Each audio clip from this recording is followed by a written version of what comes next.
भारत मेरा तिरंगा, मेरा भारत मेरा देश, मेरा तिरंगा, मेरा भारत मेरा तिरंगा।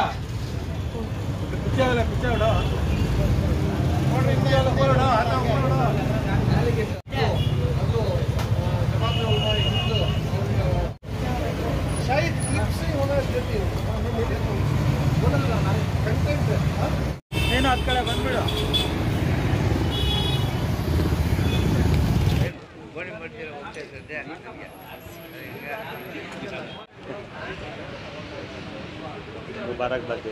मुबारकबाद दीजिए।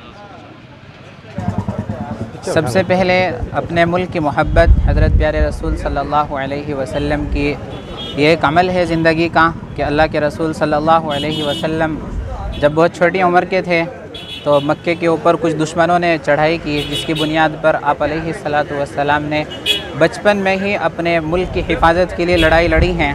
हदीस में आता है कि अल्लाह के रसूल सल्लल्लाहु अलैहि वसल्लम छोटे बच्चे होने के बावजूद उस वक्त पत्थर उठा कर लोगों को दे रहे थे अपने मुल्क की हिफाजत में। उसी की सुन्नत को ज़िंदा करते हुए जब हमारा मुल्क अंग्रेज़ों के हाथों ग़ुलाम हुआ तो हमारे उलमा-ए कराम ने और मुसलमानों ने भी उसी सुन्नत को ज़िंदा करते हुए उस वक्त की सुपर पावर ताकत अंग्रेज़ों से टकरा गए।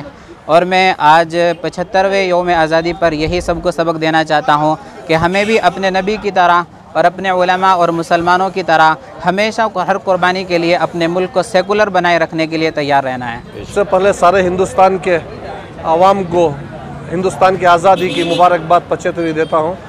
और हम बहुत खुशनसीब हैं कि हम हिंदुस्तान जैसे सेकुलर मुल्क में पैदा हुए और हमें गर्व है कि हमने हिंदुस्तान में सांसें ले रहे हैं और इस मुल्क में अमन व ख़याम से ज़िंदगी बसर कर रहे हैं। हम चाहते हैं कि हिंदुस्तान की आज़ादी जो 75वीं साल हो रही है ऐसे 750 साल भी चले और 7005 साल भी चले।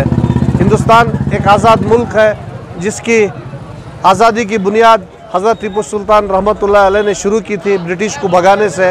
उसके बाद महात्मा गांधी जी ने इस सिलसिले को कंटिन्यू किया और उसके बाद इनका ताउन हज़रत अबू कलाम आज़ाद साहब और उसके साथ खान अब्दुल गफ़ार साहब, सुभाष चंद्र बोस, डॉक्टर B.R. अम्बेडकर साहब, ऐसे कई लोगों ने इस आज़ादी में हिस्सा लिया और इसके साथ कई लोगों ने आज़ादी में अपनी जानें गंवाई। उसमें एक जो जमात उलमाए हिंद है इनका भी बहुत बड़ा रोल था, जिनके उलमाए ने 4000 से ज़्यादा इनको फांसी चढ़ा गया था। आज हमें गर्व होता है कि हिंदुस्तान के गेटवे ऑफ इंडिया के ऊपर भी आज जो 1 लाख नाम है उसमें ज़्यादातर 61,000 नाम जो है मुसलमानों के हैं। इसी तरह हम भी आगे इन पीढ़ी की इन नस्लों को जो आज़ादी में लड़े हैं इनको देखकर हम हिंदुस्तान की आज़ादी के लड़ने के लिए उमूमन और जोश पैदा होता है। हम इस भारत को सेकुलर बनाकर रखने में पूरी कोशिश करेंगे जिस तरह हमारे पुरखों ने की थी। हमारा आज शहर चिकबड़ापुर के अंदर 4000 तिरंगे हम तकसीम कर रहे हैं। जो गरीब तबके के लोग जो नहीं ख़रीद सकते इनको मुफ्त में हम ये तिरंगा दिया जा रहा है। हम चाहते हैं कि हर घर के ऊपर ये तिरंगा लहराए। हर खुशी जो ईद हमारी है इस तरह हम इस आज़ादी की दिन भी हम ईद मनाएं और ज़ोर ज़ोर से और हम हमारे उमूमन हमारे हक़ के लिए हम ये आज़ादी का तिरंगा हमारे घरों पे लहराए। 4000 तिरंगे यहाँ तकसीम किए, किसके जानिब से किए जा रहे हैं? ये मेरे जानिब से और मेरे इदारे की जानिब से 4000 तिरंगे ये मुफ्त में तकसीम किए जा रहे हैं आज सारा दिन। तो मस्जिदों में तकसीम किया जा रहा है या कहाँ? मस्जिदों में और स्लम एरियाज़ में भी इसको तकसीम किया जाएगा शाम तक। तो चिकबालापुर के तमाम मस्जिदों में तकसीम किया गया है? इंशाअल्लाह सारे मस्जिदों में तकसीम किया जा रहा है। कब से कब तक इसको लहराना होगा, क्या है इसके? ये आज से लेकर 15 तारीख की शाम तक हम लहराने का एक प्रोग्राम चला रहे हैं। पूरे मुल्क में ये सिलसिला चल रहा है? ये पूरे मुल्क में चल रहा है। हम बहुत खुशी से कहते हैं कि सारे मुल्क में हर घर पर ये तिरंगा लहराएगा। मेरा तिरंगा मेरा देश है, तो ये हर हमारे सांस में हमारा तिरंगा बसा है, हमारी रूह में हमारा तिरंगा बसा है।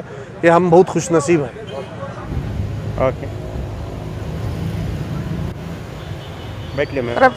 ರಫೀಕ್ ಸರ್ ಅವರು ನಾವು ಇಡೀ ದೇಶ ನಾವೆಲ್ಲ ಒಂದೇ ಜಾತಿ ಅಂತ ಹೇಳ್ಬಿಟ್ಟು ಅವರು ಸಂಭ್ರಮದಿಂದ ಸಂತೋಷದಿಂದ 75ನೇ ಸ್ವಾತಂತ್ರ್ಯೋತ್ಸವಕ್ಕೆ ಎಲ್ಲರಿಗೂ ಫ್ಲಾಗ್ ಕೊಟ್ಟು ಸಂಭ್ರಮಿಸ್ತಾ ಇದ್ದಾರೆ. ಅವರಿಗೆ ಧನ್ಯವಾದಗಳು.